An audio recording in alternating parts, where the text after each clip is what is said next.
తల్లిదండ్రులు పిల్లల్ని ఎంతలా ప్రేమిస్తారండి అంటే వారి ప్రాణం కూడా పెట్టడానికి వారు వెనకాడరు. వారు ఏది అడిగితే అది వారికున్న పరిమితిలో, వారికున్న సమృద్ధిలో వారు సమకూర్చగలరు. అయితే కొ తల్లిదండ్రులు చేయలేనివి కూడా కొన్ని ఉన్నాయి. కొన్ని ఏంటి చాలానే ఉన్నాయి. వారి పరిమితులు దాటి చేయలేనివి చాలా ఉన్నాయి. అయితే దేవుడు ఏమంటున్నాడు తెలుసా? హీబ్రూస్ 8:10లో నేను వారికి దేవుడినై ఉందును, వారు నాకు ప్రజలై ఉందురు, వారు నాకు కుమారులను కుమార్తెలై ఉందురని దేవుడు మాట్లాడుతున్నారు. ఎంత గొప్ప ఆధిక్యత ఇది మనకిస్తుంది. ఒక గొప్ప బిలియనీర్ డాటర్ లేదా బిలియనీర్ సన్ అంటే ఎంత ఉప్పొంగుతో ఎంత ఆనందంగా ఉంటుంది. మరి నీ పేరెంట్స్ని సృష్టించిన దేవుడు, భూమి ఆకాశములను సృజించిన దేవుడు నీకు తండ్రి. నిన్న ఆయన తండ్రిగా ఉండడానికి ఆయన నీకు ఇష్టపడుతున్నాడు. నీవు ఆయనకు బిడ్డగా ఉండాలని ఆయన ఆశపడుతున్నాడు. మరి అట్టి తండ్రి దగ్గర మనకు స్వేచ్ఛ ఉంటుందా ఉండదా?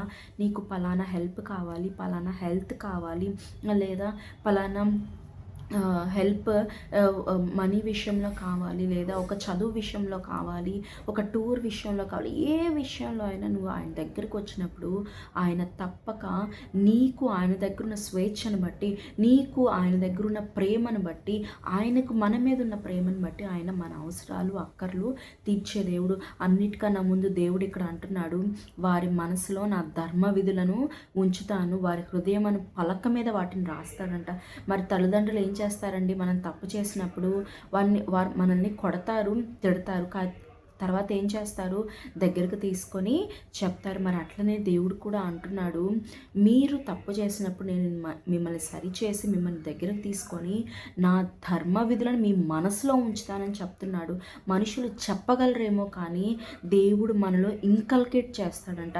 నువ్వు ఎప్పుడైతే ఆ తప్పుని తెలుసుకొని దేవుని దగ్గర ప్రాధేయపడతావో, ఆ ప్రేమని, దేవుని పైన ప్రేమని, ఆయన ధర్మ విధులని, ఆయన ఆజ్ఞల్ని మన మనసులో ఉంచి మన హృదయమును పలక మీద వాటిని రాస్తాడంట. మరి ఇంకా క్రింద దేవుడు చెప్తాడు, వారి పాపము నేను మరి ఎన్నడూ జ్ఞాపకం చేసుకొనును, వారి మీద నేను కనికరం ఉంచుతానని దేవుడు చెప్తున్నాడు. మరి నీ పాపాలు క్షమించడం నీ పేరెంట్స్కి సాధ్యమా? లేదా నీ తోబుట్టువులకు సాధ్యమా? నువ్వు పాపం చేస్తే, నువ్వు వారి పట్ల మిస్టేక్ చేస్తే తరతరాలు మాట్లాడుకుంటుండే జనరేషన్స్ ఉన్నారు, లేదా నిన్ను అవాయిడ్ చేసే మనుషులు ఉన్నారు, నిన్ను ప్రక్కన పెట్టేసే తోబుట్టువులు ఉండొచ్చు. కానీ దేవుడు అంటున్నాడు, నువ్వు పాపం చేస్తే అది ఎలాంటి పాపమైనా సరే నేనిక నిన్ను సరిచేసి నీ పాపం జ్ఞాపకం చేసుకొనను. ఇంకా ఏమంటున్నాడు? నేను నీ పైన కనికర పడతానని దేవుడు అన్నాడు. ఆ పాపాన్ని క్షమించడమే కాదు, ఆ పాపం వల్ల నీ మీదకి వచ్చిన శాపాన్ని నేను కొట్టివేస్తాను.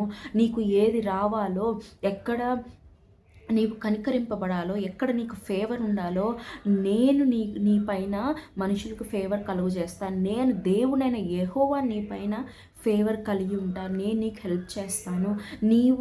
నేను నీకున్నానని జనులందరూ తెలుసుకుంటారని దేవుడు మాట్లాడుతూ ఉన్నాడు. మరి నీవు అట్టి ఆధిక్యత కలిగి ఉండాలని దేవుడు ఇవాళ ఆశపడుతున్నాడు.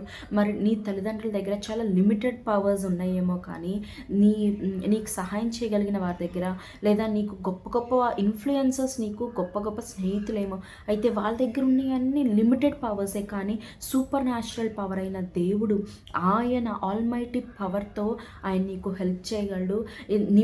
ఆయన నిమిత్తం లేకుండా, లిమిట్స్ లేకుండా ఆయన నిన్ను ప్రేమించగలడు, ఆయన నీకు హెల్ప్ చేయగలడు. భూదిగంతముల నుండి కూడా ఆయన నీకు సహాయం చేయగలడు.